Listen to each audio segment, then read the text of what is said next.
Today I've invited Helen Schamroth to a Zoom recording for broadcast. Helen, a warm welcome and hi to our radio program. Good morning, Morena. Helen Schamroth is an Auckland artist who makes textile arts, but has also created amazing steel fiber artwork. For example, the installation New World, Old Story.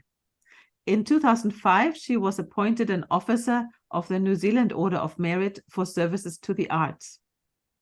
Helen, how did you first get involved in art that is based on textiles and steel fiber? Well, I used needle and thread from the time I was 2 years old, when my mother we were traveling through Europe post-war, and she didn't have anything for me to play with. So she would give me a handkerchief and a needle and thread and some buttons, and she showed me how to stitch buttons onto the handkerchief. And then at night, she would cut it all off and give me the same handkerchief, the same buttons, and a new piece of cotton to learn to sew these buttons on. And so that sewing became integral to my education all the way through, even through my architectural studies and so on. I was always interested in that very fundamental needle and thread. And then at home with young children, I was knitting, I was doing macrame. It was just starting at that stage. I was doing a whole lot of things with my hands with threads. It was safe around small children, because when I wanted to do things like screen printing, they would have created havoc around it. And if I'd worked with other media, it would have been a lot more dangerous. So I could always have something on the go. And so once I started doing it, I realized that this was known as women's work. I wanted to legitimize it and say, it's not just women's work. Women make art out of these things. And so it was that my early feminism came out, and I started making artworks that used textile medium. That evolved over a number of years to using textile processes, those same processes I've been doing, but using other materials. So I might knit with fuse wire. I did a lot of works where I knitted fuse wire and silk thread, and then I painted the silk thread with dyes. And so it had this duality of the hard and the soft. And the hard and the soft became quite important to what I was doing. So that evolved, and eventually I tackled working with steel, which was a real challenge. And in later projects, I did very much mixed media. And if a project needed cast glass, I went and worked with a glass artist, and we produced cast glass for that project.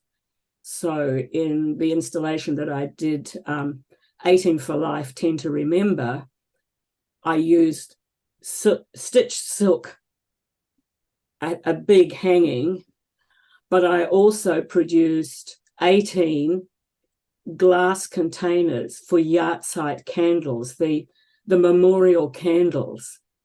And this was definitely a Holocaust memory, because my parents were Holocaust survivors. So that's a long answer to a short question.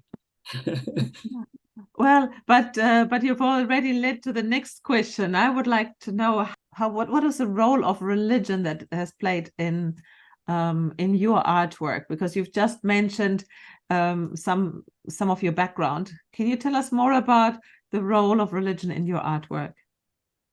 Well, for a long time, religion was not part of my artwork. I grew up in an environment just post-war in Australia, where I had spent my childhood, where I felt the need to keep my head down and try not to be obvious, because newcomers weren't very welcome. And I had to learn English in a big hurry, because I spoke French after we'd lived in Belgium. And I kept my religion as part of me, but not visible in my outer life, in my more public, in the public space. And it was when I started making artworks where I was looking at, this is years later in New Zealand, and I was looking at what was significant in Māori art and what was significant in Aboriginal art back in Australia, that I started to examine, okay, so for me, what is it? And I realized that although I didn't have the country as backup, because we'd moved quite a lot since I was a baby in Poland, I had to identify myself in another way. And I realized it was my Judaism that identified me. And I made a work prior to that big installation where I had some Jewish motifs. And it's a work that sits at Beth Shalom in the foyer. And the thing about that was that it had some motifs, ancient and contemporary, but they were embedded in this matrix that it just looks like an abstract until you start to come up close. What is it? It's a mixed media assemblage. It's in a frame. And the thing about it was that from a distance, it just looks like an abstract work. But when you come up close, you start to identify the small motifs. And this was me as though I was emerging into saying who I am, and I was saying it in a safe place, embedded in this work. So from there, I need to jump to the fact that my mother was an artist, and she had always, after what she went through, all she was interested in was doing beautiful things with birds and rainbows and sunshine and flowers. You know, she wanted the joy of life to be in her work.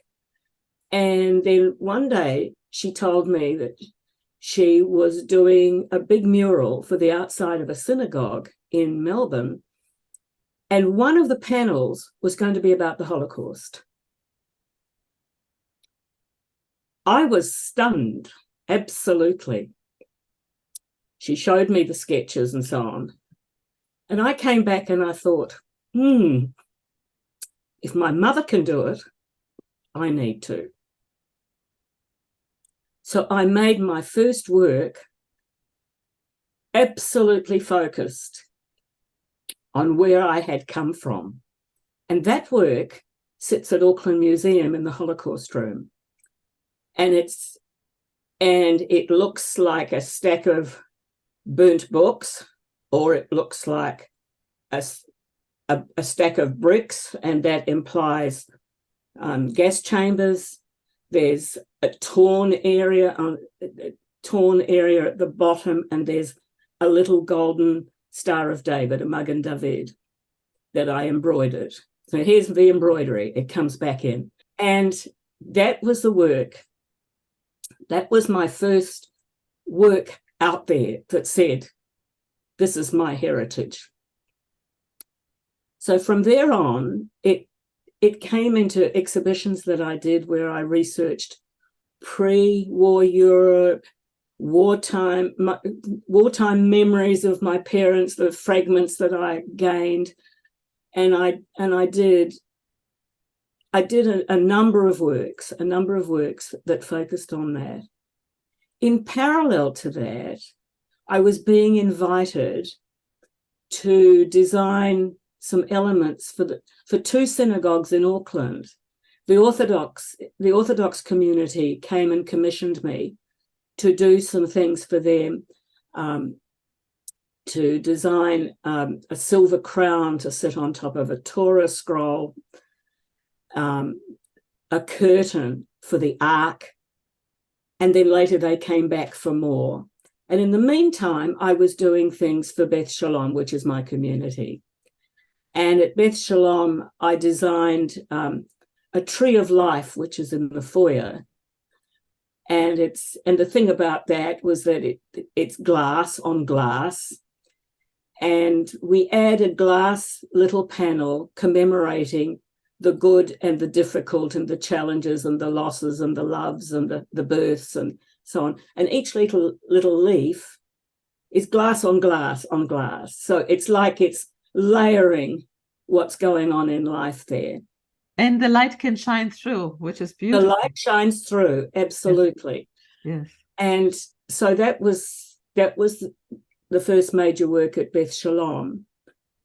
And I found that I was doing the ritual, the Judaica, which is the Jewish ceremonial and ceremonial works for the community that I live in. And what was interesting was when I discussed the brief, in every context, every time, it was, we want some tradition, but we also want to make it in New Zealand. We want it to be of New Zealand, so that Tree of Life, the little leaves that get engraved are in the shape of Pahutakawa leaves. Yes. And the curtains, I've used kowhai, or I've used Nico on for the crowns. I've done 2 crowns now for Auckland Hebrew congregation. And I've done like the flowers that those threads that the Pahutakawa sheds, you know, that red carpet we get every year in summer. So I made that a motif for a cover for the bima, which is the desk on which the Torah scroll is laid and where it's read from. And this was for Auckland Hebrew congregation as well. So I've done covers. I've designed covers, and Helen, you also designed the Ner Tamid. Mm-hmm. I did. And first of all, before you explain about the Ner Tamid, what is a Ner Tamid? The Ner Tamid is an eternal light. It goes back a long, long way historically. Nobody quite knows how it started, but it sits right in front of the Ark. The Ark is what holds the sacred Torah scrolls. And the light shines day and night. Now, historically, it would have been a flame. And in contemporary times, that would be absolutely unacceptable in a building. And a long time ago, once electricity came in, we started to use electric lights and LED lights and so on. So that light is just something that sits there, and it's like a beacon. It sits there in front of the Ark. We talked about, when we were redesigning the whole sanctuary, and we talked about having a contemporary Ner Tamid. So I researched contemporary Ner Tamids and decided that really we weren't going to get things that worked in the Mediterranean or in the United States. We needed something that was of New Zealand. It's like a folded triangle. So it's 3-dimensional, and it sits casting shadows, colored shadows, because there's a colored globe inside it, and it has an orange glow that sits there. And the light comes out through some holes in the metal that contains it. And the holes are in the shape of a menorah. And it's the same menorah that shows up around the bima. And it's based on a very old menorah that was found made out of ceramics. I think it's Byzantine, the flooring, the hard flooring, the tesserae that they called them, the little tiles, handmade tiles. And so we use the motif around the bima, and we echoed that motif in the corners of the Ner Tamid. And the holes are in the shape of little Pahutakawa leaves again. So it's echoing what was happening out the front with the Tree of Life. And it's the tree, it's the motif that that symbolizes, it says this is a New Zealand tree that generated this inspiration. 3 of those, so you see them whichever way you're looking at it.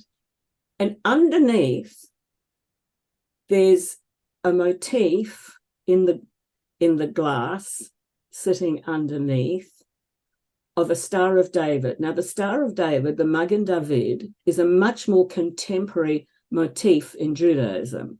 It doesn't go back anything like as far as the menorah, that particular menorah did.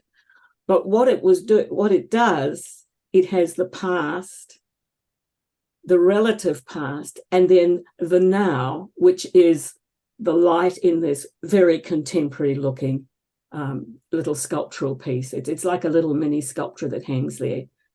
And I love the way the light just flicks up to the ceiling and you get the shadows of it. And it's kind of symbolic, unintentionally, I have to say, of how that spreads. The light and the love spreads. If you have this pure whole that we believe in, it goes further. It goes a lot further. So that's basically what it's about. Yes. The other thing, of course, is that I've written about the Ner Tamid because I also do a lot of writing, and I've written about the arts, and I've written a whole lot of things as well. So I've had these parallel careers. Yeah. And Helen, does every synagogue have a Ner Tamid? Yes, they do now. Was there another one before you created the one in Beth Shalom? Yes, it was quite. I don't know where it came from. Possibly from Israel. Possibly, I don't know where it came from, but it was a much more traditional kind of lantern. It looked a bit like a lantern. Mm-hmm. Yes. And what happens with something that belonged to a sacred space and you replace it? Do you put it in a museum, or do you? I honestly can't tell you what happened to it. I was on the design team, but I was not on the team that did to it. Yes. And tell me about a bit about the design, because it is a work that you did together with my partner Michael. Yes. And so, how was the work together to get the Ner Tamid? Well, what happens is he is an industrial designer, so it means that he really knows how we can make it work in actual fact. I conceived of what I thought we would like, and our little design team said, yes, go ahead with that. So for me, I did the preliminary sketches and I did the detail, and looked at the details and so on. But when it came to how we would make it, I had some idea, but he had a much better idea. He had much more knowledge in that area about how to make it work. And so we worked together, and what he did was he drew it on the computer. He's much better at that than I am. I'm much better with a needle and thread. And together we resolved what we thought. It's an interesting thing. A lot of the works that I've done have been collaborative. A lot of the Judaica, the ritual objects, I've worked with somebody else each time. I bring the vision and the shape of it and what I want, and then together we work out how to do it. I do the design work, and if there's stitching to be done, I'll be in there. But with a curtain that the first curtain, I worked with an artist who did machine embroidery like you've never seen. It's just spectacular.